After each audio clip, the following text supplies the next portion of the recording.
नमस्कार दोस्तों, मैं भावनी मिश्रा अपने चैनल दिव्याभा क्रिएटिविटी जोन में आप सभी का एक बार फिर से स्वागत करती हूँ। कैसे हैं आप लोग? आशा करती हूँ आप सब अच्छे होंगे। माता रानी की कृपा आप सब पर बनी रहे, आप सभी का अखंड सौभाग्य हो। आप सभी को हरितालिका तीज व्रत की बहुत बहुत शुभकामनाएं।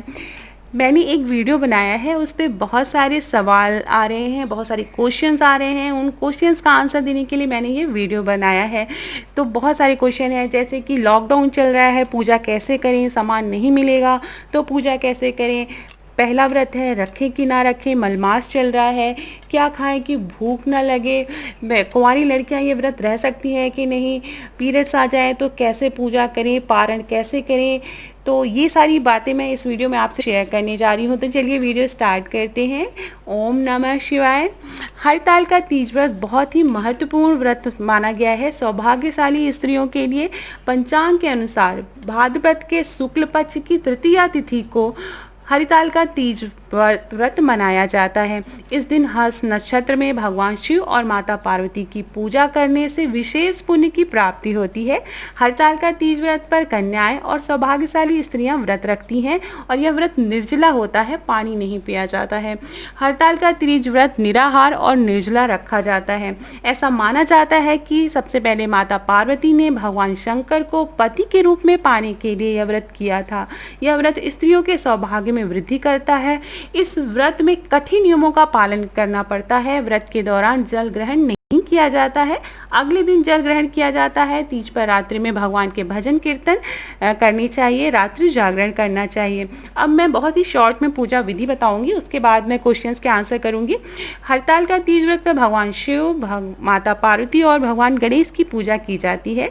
नियम के अनुसार हरितालिका तीज व्रत की जो पूजा है वह प्रदोष काल में की जाती है, मतलब शाम के समय की जाती है। सूर्यास्त के बाद के 3 मुहूर्त को प्रदोष काल कहा जाता है। यह दिन और रात के मिलन का समय होता है। पूजा के लिए मिट्टी के भगवान शिव, माता पार्वती और भगवान गणेश की प्रतिमा बनाकर पूजा करनी चाहिए। भगवान गणेश को दूर्वा अर्पित करना चाहिए, माता पार्वती को श्रृंगार का सामान अर्पित करना चाहिए, भगवान शिव को बेलपत्र, समी का पत्र अर्पित करना चाहिए, जल चढ़ाना चाहिए। पूजा के बाद सुहाग का सामान की सभी वस्तुएं पूजा स्थल पर रखनी चाहिए। उसके बाद हमें कथा सुननी चाहिए हरितालिका तीज व्रत की, और उसके बाद भगवान गणेश, भगवान शिव और माता पार्वती की आरती करनी चाहिए। ये थी छोटी सी पूजा विधि, बहुत ही सरल विधि है। आप लॉकडाउन में घर में भी कर सकते हैं। अब मैं सबसे पहले बताने जा रही हूँ कि बहुत सारे क्वेश्चन आ रहे हैं कि लॉकडाउन में हम पूजा कैसे करें, सामान नहीं मिल पा रहा है, मार्केट में मूर्ति ना मिले तो कैसे पूजा करें। तो बहुत ही आसान है, सच्चे मन से आप पूजा करिए। घर में भगवान की फ़ोटो हो जिसमें माता पार्वती, भगवान शिव और गणेश भगवान जी की फ़ोटो है, आप वो फ़ोटो रख कर उसकी पूजा करें, भगवान की पूजा करें सच्चे मन से। जो भी उपलब्ध हो आप उससे पूजा करें। फूल फल जो भी आप घर में बना सकते हैं, मीठा, वो भोग लगा के आप पूजा अर्पित करें, आरती करें। माता को सिंदूर चढ़ाना और सुहाग की बिंदी, चूड़ियाँ चढ़ाना बहुत ज़रूरी होता है, आप वो ज़रूर चढ़ाएं। और उसके बाद सिंपल पूजा करें, व्रत कथा पढ़ें और सुनें और आरती करें। तो इस तरह से आप लॉकडाउन में पूजा कर सकते हैं घर में। मंदिर अगर नहीं जा पा रहे हैं तो आप घर में बहुत ही आसानी से पूजा कर सकते हैं। बहुत सारी जो नई विवाहित महिलाएं हैं, बहनें हैं, उन्होंने पूछा है कि तीज व्रत शुरू करें कि ना करें, क्योंकि इस बार मलमास लग रहा है। तो बहुत से लोग मानते हैं मलमास के पहले और बहुत से लोग मलमास के बाद वाला साल मानते हैं। तो ये बता दूं कि जो मलमास के समय का जो टाइम होता है, उस टाइम जो व्रत होते हैं हमें वो व्रत नहीं उठाने चाहिए पहले बार। लेकिन आप तीज का व्रत या आप करवा चौथ का व्रत रह रही हैं तो वो इस साल उठा सकते हैं आप, उसमें मलमास का कोई भी इफेक्ट नहीं पड़ता है।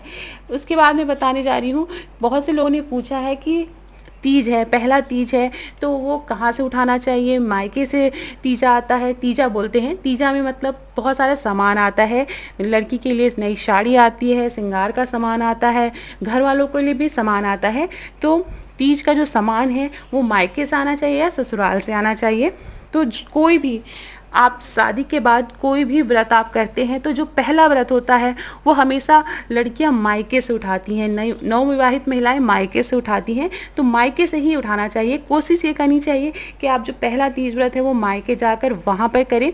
लेकिन चूंकि लॉकडाउन चल रहा है तो ये पॉसिबल नहीं है कि आप एक जगह से दूसरी जगह जा पाएँ। जहाँ रहें, जैसे रहें, आप पूजा कर सकती हैं वैसे ही करें, सच्चे मन से पूजा करें। कहते हैं ना, श्रद्धा के फूल ही काफ़ी हैं। तो बस उस बात का ध्यान रखें, क्योंकि सेहत भी बहुत ज़रूरी है। तो अगर आप मायके में हैं तो मायके से व्रत उठा रहे हैं तो ससुराल की तरफ से तीजा आता है, और अगर आप ससुराल में हैं तो मायके की तरफ से तीजा आता है। लेकिन तीजा आना पॉसिबल नहीं है क्योंकि कोई जाएगा सामान लेके। तो आजकल ऑनलाइन का ज़माना है, एक अमाउंट आप ट्रांसफ़र कर दीजिए बेटी के पास। जैसे मायके से भेजना है तो एक अमाउंट आप ट्रांसफ़र कर दीजिए, तो उससे जो सामान खरीदेंगे उस पैसे से सामान आप खरीद के तीजा व्रत रख सकती हैं। तो ये एक पॉसिबिलिटी है लॉकडाउन में जो आप कर सकते हैं। इसी तरह जो अगला तीज व्रत है वो ससुराल में रहना चाहिए, और उस समय मायके से तीज का सामान आता है। तीज के सामान में सबसे इम्पॉर्टेंट होता है श्रृंगार का सामान, सिंदूर, चूड़ी, बिंदी, साड़ी, नई साड़ी, ये ज़रूर आना चाहिए। उसके साथ घर में मीठा और ये सारी चीज़ें आती हैं। अब मैं बताने जा रही हूँ, बहुत सारे क्वेश्चन आ रहे हैं कि बहुत ज़्यादा प्यास लगती है, क्या खाएं। सुबह उठ के जो 4 बजे से पहले कुछ भी नहीं खाया जाता है, उस एक व्रत के एक दिन पहले क्या खाएं कि नेक्स्ट डे जो है भूख और प्यास ना लगे। तो इस बात का हमें विशेष ध्यान देना है कि व्रत के एक दिन पहले, चूँकि महिलाएं नेक्स्ट डे व्रत रहता है तो बहुत ज़्यादा चटपटा चीज़ खा लेती हैं, तेल मसाले वाली चीज़ें खा ली, समोसा खा लिया, तो ऐसा नहीं करना चाहिए। एक दिन पहले दोपहर के समय एक हल्का भोजन, सिंपल दाल, चावल, सब्जी हरी आप खा सकते हैं। उसके बाद शाम को फल ज़रूर खाएं, कोई भी रसीले फल आप खा सकते हैं। फल में जैसे है सेब है, नाशपाती है, खीरा है, जो रस वाले फल होते हैं आप वो खा सकते हैं। तो उससे भी नेक्स्ट डे प्यास नहीं लगती है। तली भुनी चीज़ें आप ना खाएं, और रात के समय आप हल्का का मतलब ये नहीं है कि आप खिचड़ी खा लें, क्योंकि खिचड़ी भी बहुत जल्दी हजम हो जाती है। और जो दाल होती है, दाल खाने से प्यास लगती है। कोई भी दाल हो, चाहे वो मूंग की दाल हो, अरहर की दाल हो, वो गैस भी बनाती है।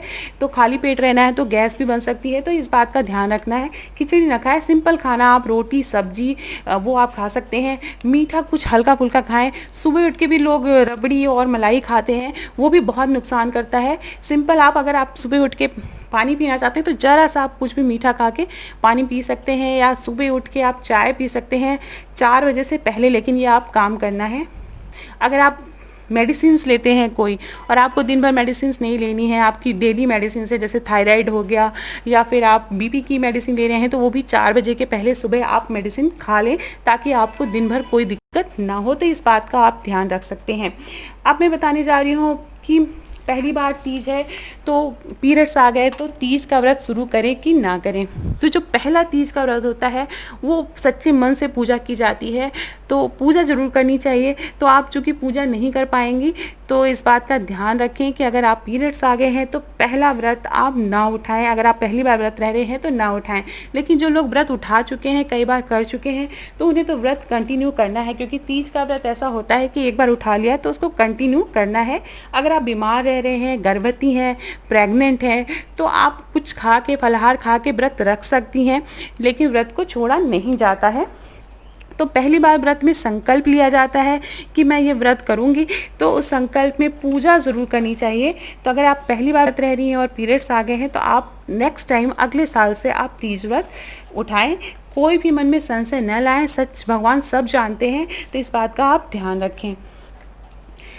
अगर आपको बाद में पीरियड्स आ जाए तो आप क्या करें, तो आप अपने, देखिए 2 ऑप्शंस हैं। एक ऑप्शन ये है कि उस महीने में कभी भी सोमवार पड़े, क्योंकि भगवान शंकर पार्वती की पूजा होती है, तो उस महीने में आप कभी भी, जब आप एकदम शुद्ध हो, तो आप उस समय आप भगवान शंकर की विधिवत पूजा करें, जैसे कि आप तीज व्रत में करती हैं। ना हो पाए तो आप जो तीज वाले दिन हैं आप अपने पति से पूजा करवा सकती हैं, तो वो भी एक ऑप्शन है, आप उनसे पूजा करवा लें। हाँ, लेकिन इस बात का ध्यान रखें कि 3 दिन के पीरियड्स में आपको प्रसाद ग्रहण नहीं करना है, या कोई और किसी ने प्रसाद दिया तो भी आपको ग्रहण नहीं करना है। नए कपड़े आपने ला के रखे भी होंगे कि नए साड़ी कपड़े सब ला के रखे हैं, तो आपको नहीं पहनने चाहिए, सिंदूर नहीं लगाना चाहिए, नई बिंदी नहीं लगानी चाहिए, नई चूड़ियाँ पीरियड्स के टाइम नहीं पहननी चाहिए। तो इस बात का ध्यान रखना है। आप ये सारा काम जो भी अगला सोमवार आए उस महीने में आप उसमें विधिवत पूजा जब करें तो आप सारी चीज़ें तीज के नाम से जो लाई हैं वो पहन के आप पूजा कर सकते हैं। अब ये सारी बातें हो गई पीरियड्स के बारे में। अब मैं बता दूं कि प्रेग्नेंट हैं या फिर छोटा बच्चा है, 1 साल के अंदर का बच्चा है, तो फीडिंग करा रहे हैं, तो आप ये व्रत कैसे रहें। तो प्रेग्नेंट हैं, बीमार हैं या आपका बच्चा छोटा है, आप फीडिंग करा रहे हैं, तो आप फलाहार खा के व्रत रह सकते हैं। इसीलिए जो पहला व्रत होता है, जो पहला व्रत रहते हैं तीज का, उसमें शाम को पूजा के बाद 1 लोटे जल ज़रूर पिला दिया जाता है, ताकि चूँकि पहला जो व्रत रहते हैं उसी व्रत को हमको कंटिन्यू करना होता है। तो पहले व्रत में 1 लोटा जल इसलिए पिलाया जाता है व्रत के बाद, पूजा के बाद, ताकि आप कभी भी ज़रूरत पड़े तो आप बीच में पानी पी सकते हैं।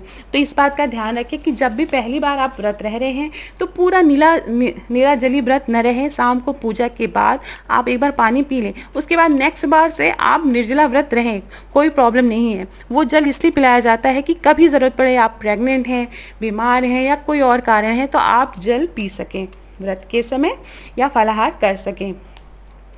तो अब बहुत सारी कुंवारी लड़कियों ने पूछा है कि क्या हम ये व्रत रह सकते हैं। तो हाँ, ज़रूर रह सकते हैं। कुंवारी लड़कियां भी व्रत रखती हैं अच्छा वर पाने के लिए, तो व्रत रहें।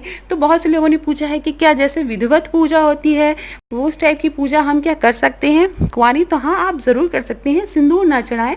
भगवान शंकर की पूजा तो आप अपने शिवरात्रि व्रत में भी रहते हैं, सोमवार व्रत में जैसे करते हैं वैसे ही पूजा करें, व्रत रहें। सुबह उठ के आरती करें, सिंदूर ना लें, सुहाग ना लें, बस सुबह उठ के आरती करें, उसके बाद अपना व्रत तोड़ें। तो कुंवारी लड़कियां इस तरह से व्रत रख सकती हैं। बहुत से लोगों ने कहा है कि पारण कैसे करते हैं, कब करते हैं। तो पारण के लिए मैं बता दूं कि पारण अगले दिन सुबह सुबह के समय, जो सुबह का समय होता है, सुबह भोर मुहूर्त जिसको बोलते हैं, उस समय जो आपने मूर्ति की पूजा करी या भगवान जो स्थापित किए तो वहाँ पे पूजा की, वहीं पे फिर से नहा धो के आपको पूजा करनी है, आरती ज़रूर करनी है। आरती करने के बाद, भगवान की आरती करने के बाद हमारे यहाँ ऐसा होता है कि एक चना निकला जाता है। जितने भाई होते हैं उतने चने निकले जाते हैं, पानी से पी जाएं, गुटुक जाएं। तो वो प्रथा है, आपके यहाँ पूछ लीजिए बड़ों से, अगर होती है तो आप ये प्रथा कर सकते हैं। पानी थोड़ा सा मीठा खाकर खाएं। और एक बात का ध्यान रखें, तुरंत से कोई हैवी चीज़ आप जो है व्रत के पारण के बाद न खाएं, इससे तबीयत खराब हो सकती है। हल्की खिचड़ी खाएं, व्रत के बाद, पारण के बाद भी हल्की खिचड़ी खाएं, क्योंकि चूँकि खाना एक दिन नहीं खाए रहते हैं, तो इस बात का ध्यान रखें, हल्का भोजन करें। तो इस बात का विशेष ध्यान दें। तो ये थे कुछ क्वेश्चंस के आंसर। कुछ क्वेश्चंस के आंसर और बाकी हैं जो कि मैं अगले वीडियो में आपको इसका आंसर करूँगी। तो आशा करती हूँ आपको मेरा वीडियो पसंद आया होगा, और पसंद आया हो तो ये बहुत सारे क्वेश्चंस हैं तो आप अपने दोस्तों को भी शेयर कर सकते हैं। कुछ क्वेश्चंस के आंसर रह गए हैं जो मैं नेक्स्ट वीडियो में दूंगी। थैंक यू, बहुत बहुत धन्यवाद ये वीडियो देखने के लिए। आप सभी को फिर से हरतालिका तीज व्रत की बहुत बहुत शुभकामनाएं।